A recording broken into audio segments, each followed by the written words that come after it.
بسم اللہ الرحمن الرحیم۔ پہلے تو قصہ سن لیجئے کہ اصل ہوا کیا تھا۔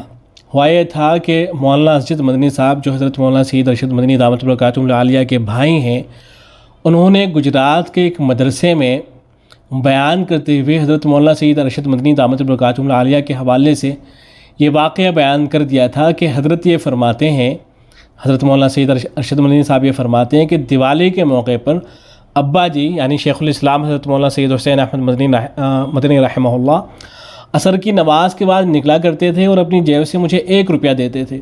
میں بازار جاتا تھا اور موم بتیاں خرید کر لاتا تھا، اور ہمارے یہاں ایک گیٹ تھا جس میں بڑی بڑی کیلیں نکلی ہوئی تھیں۔ میں ان موم بتیوں کو جلا کر ان کیلوں پر رکھتا تھا، یہ اس لیے کہ آج دیوالی ہے تاکہ اس کے ذریعے سے ہم ہندوؤں کو مبارکباد دے سکیں اور ان کو اپنے قریب کر سکیں۔ یہ مولانا اسجد مدنی صاحب نے بیان کیا۔ اس واقعہ کو جب بیان کیا گیا اور یہ بیان جب سامنے آیا تو ظاہر ہے اس کے اوپر علماء نے ناراضگی کا اظہار کیا، غصے کا اظہار کیا۔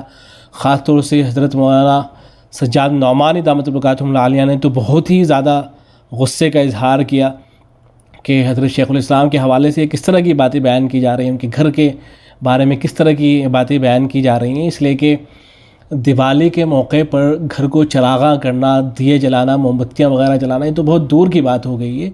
دیوالی کے موقع پر غیر مسلم کو دیوالی کی مبارکباد تک دینے کی اجازت نہیں ہے، اس لیے کہ جتنے بھی تہوار یہ ہوتے ہیں ان کا تعلق کسی نہ کسی طریقے سے شرک سے ہوتا ہے۔ تو جن چیزوں کا تعلق شرک سے ہو تو ان کی حوصلہ افزائی کیسے کی جا سکتی ہے؟ تو اس لیے علماء نے بہت زیادہ غصے اور ناراضگی کا اظہار کیا۔ تو اب یہ وضاحت آئی ہے، چونکہ حضرت مولانا سید ارشد مدنی دامت برکاتہ العالیہ سے کے حوالے سے اس واقعے کو بیان کیا گیا تھا، تو حضرت کی جانب سے اس کی وضاحت آئی ہے۔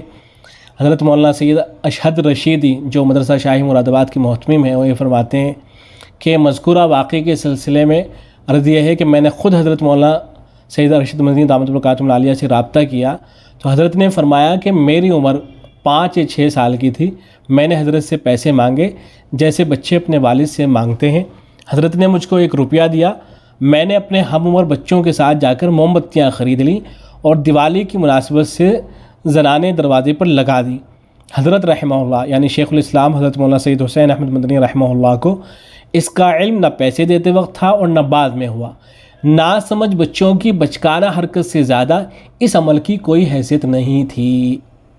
تو واقعہ بس صرف اتنا سا ہے، اسے غلط طریقے سے جو ہے بیان کر دیا گیا ہے۔ اب اس وضاحت کے آ جانے کے بعد بھی اگر کوئی حضرت شیخ الاسلام حضرت مولانا سید حسین احمد مدنی رحمہ اللہ کو طعن و تشنیع کا نشانہ بناتا ہے، ان کے اوپر تنقید کرتا ہے اس واقعے کو بنیاد بنا کر، تو ظاہر ہے وہ اپنی عاقبت کو جو ہے خراب کرتا ہے۔ والسلام علیکم ورحمۃ اللہ۔